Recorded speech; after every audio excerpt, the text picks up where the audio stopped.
Benim basçıbaydı. Kızıl oldu. Burak nerede? Hasta mı?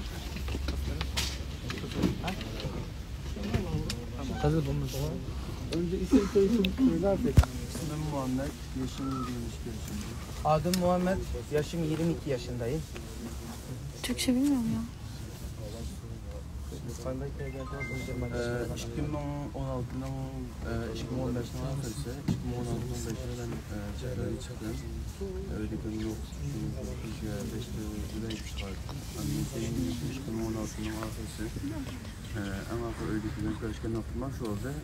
Çünkü bu vakti kaçkan aklımızda tutarken ben tutulan sebebini öyle günün anlaşım için şu bir şey kendi sebebinin 2015 ben memleketten, ailemden ayrıldım. Yurt dışına okumak için. İlk önce Dubai'ye geldim. Ve daha sonra Türkiye'ye geldim 2016. İşte en son ailemle iletişim kurduğum zamanlar da işte 2016'nın sonuna doğru. Ve en son konuştuğumda babamın toplama kampa götürüldüğünü öğrendim. Tabii ki nedenini bilmiyorum. Annemin şu en arkadaşlarım aşı oldu. Aralıkta onun kendini şu inşaat okuduğu yerinde böyle gömlek böyle karar alamadı. Müthiş kimin 21'nin arkası sosyal medyada bir adamın bir resmini kullandı. Annem kendini şu Aralıkta hiç kurşanmayan bütün kimin 22'nin arkası şu Berşin'deki bir ödülüyle şu resmini paylaşırken sosyal medyada aşağıdan gördüm. Annem En son ailemle görüştüğüm zaman işte o 2016'nın sonu. O gün bugündür ailemle iletişim hiç kuramadım. Sadece 2021 sosyal medyadan böyle rastgele yani TikTok'un Çince versiyonu Douyin. Öyle rastgele abimin bu fotoğrafına rastladım. Ve 2022 işte Mayıs ayında işte sosyal medyada işte bu fotoğrafı gördüm. Ama ben sesini duymadım. O zamanda 2016'nın bugüne kadar sesini duymadım. Sadece iki kere sosyal medyada rastladım. Bir abimin bir de bu fotoğraf bu sene Mayıs ayında. Hep öldüklerini uygulamanın başkanlığını saksana medeniyetle düşesin falan. Baştan alabilir miyiz?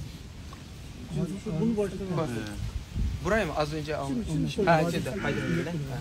Şu resimde 2022 5. aylık öğren hakkında şu öldüklerimden dadamdan başlamış olan saksana medeniyetini bildim. Bunun kendinin şu 11. ayından 24 en ahırlı sosyal medyada şu resim takılıp bunu ben mi çıkarmadım çünkü bunun haberim yoktu sosyal medyada resim takılıp öldüklerimden vefat ettiğini gördüm.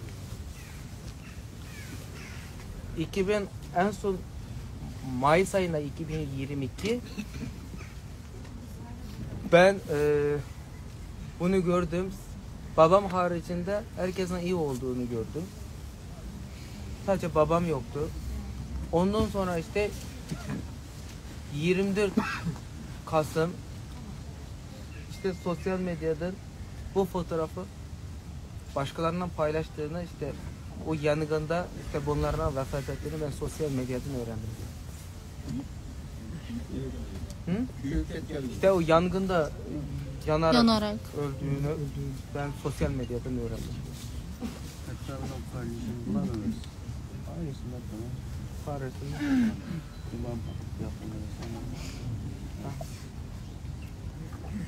Benim kardeşlerim sadece bunlar değil. Hatta kardeşim sadece bunlar. Bu o zaten bu miyad var. İşte bu bir de burada eksik olan bu. Bu yani sadece burada 4 kişi değil. Bu 4 kişi bir de bu 5 kişi. Bir anne 4 kardeşi bir de annesi yanında. 2016'dan beri iletişim kuramıyor. Yüzünü bile göremiyor. Ancak sosyal medyada. Arkadaşım ismini soyismini tekrar alabilir miyim? İgiz Kötüran, İgiz Kötüran. Muhammed Mehmet Ali.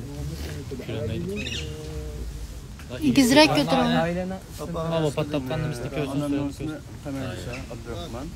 İgizrek götür onu. onu Türkçe bilsem buldu. 100 falan. Onu Türkçe bilsem Umut buldu. olur Ben ha. ilk İstanbul buldum. Ben astırak çözüm hepsi. Türkçe yaklayamazsın. Adım Muhammed Mehmet Ali. Annemin adı Kamerisa Abdurrahman. Bu kız kardeşim, büyük kız kardeşim oluyor. Bunun adı Şeyde. Yaşı 13 yaşında, bu sene 13 yaşına girdi. Bu da ondan küçüğü, büyük kardeşim oluyor. Yani erkek olan. Bu da 11 yaşında. İsmi İmran. Bir de bundan küçüğü bu oluyor. Bunun ismi Abdurrahman. Bu 9 yaşında. Bir de en küçüğü bunu hiç görmedim. Bu 2017'de doğmuş. Bu da 5 yaşında. Bir de babamın adı Muhammed Ali Mehmet Niyaz.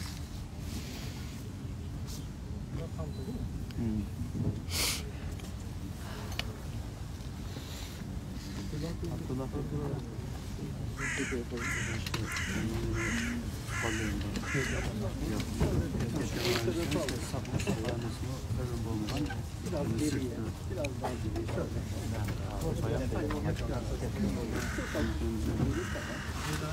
Canlı yayın çıksa. Üçüncü yemeği. Bunlar benim ailem anlatabiliyor muyum? Bu benim 4 tane kardeşim, bu annem. Şimdi bak sana cesetini göstereyim, gördün mü? Bunun Sağ olsun. törenini bile yapamıyoruz, anlatabiliyor muyum abi? Cenazesine bile yapılmış. Aynen. Ben Cenaze 7 yasak senedir annemin İslam sesini bile duyamıyorum, anlatabiliyor muyum? Nasıl Sembolik. görüyorsunuz? Bak bu benim İşte şu anda 3 gömemiyoruz. yaşında küçük kardeşim. 3 yaşında küçük kardeşim abi, bu yanarak ölmüş. Çinliler cesedi. Ben burada halen daha bunlar seslenemiyorsam ben daha ne yapayım abi? Ben daha ne yapayım? İnsanlık değil mi abi ya bu? Böyle susarak mı kalacağız? Böyle susarak mı kalacağız abi? Bak küçük kardeşim, bu annem. Bizim cesedi bak bak. Bak İşte az önce bu Mayıs ayında sosyal medyaya paylaşmış. Oradan gördüm, hepsi sağ salim diye şükür ettim Allah. Ya Rabbim, hepsi sağ salimmişti. Bak 5 gün önce. bak 5 gün önce galiba. Bak abi, güzel abim bak. Şu an Çinliler Sen bizim bile yerimizde ayağa olsaydın en kalkmadı. azından abi. 7 senedir görüşemediğin bir annenle. Direkt cesedini gördüğünde ne yaparsın abi? Ne yaparsın abi? İyi ki Müslümanmışız. Yoksa kendimi öldürdüm. Direkt öldürürdüm abi. Bunu kaldıramıyorsun çünkü. Çok zor. Çok zor. Bak bacaklarım bile titriyor abi. Anlatabiliyor muyum? Yüzüne kırgın amini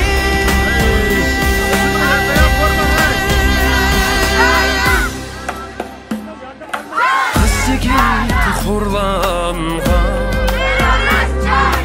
Ayak bastı kılın Ezilgen şu halkının Kolları süygün bamini